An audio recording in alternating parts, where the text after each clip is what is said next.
Ehen, my children, gather near and warm your hands by the fire.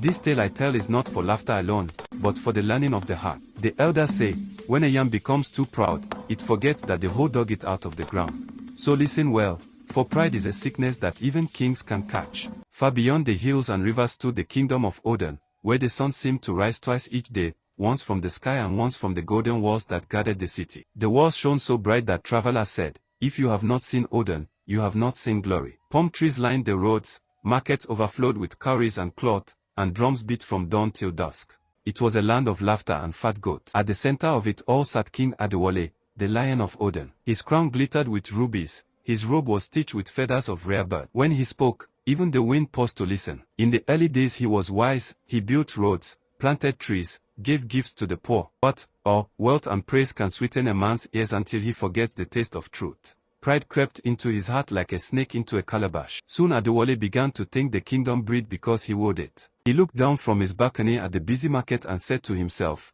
without me, these ants would not eat. His chiefs warned him gently, but he waved them away. Taxes grew heavier, soldiers stood at every corner like tall shadows. The people feared his voice more than thunder. One hot market day, farmers and traders filled the square before the palace gates. They bent under baskets of yam and fish, waiting to pay. Among them was Bamedil, an old farmer with cracked feet and eyes full of tears. He fell to his knees and shouted, Kabiyesi, my king, have mercy. My land is dry, my children cry from hunger.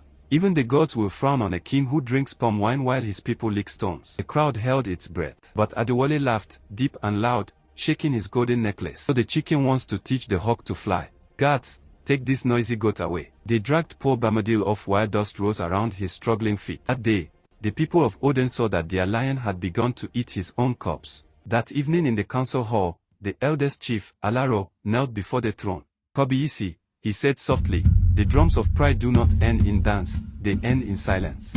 People's cries will reach the gods. But Adewale's face hardened. The gods, he scoffed, I feed them, I build their shrines. Without me, they are nothing. The other chiefs bowed their heads, for they knew thunder had heard his words. That night, the sky turned strange.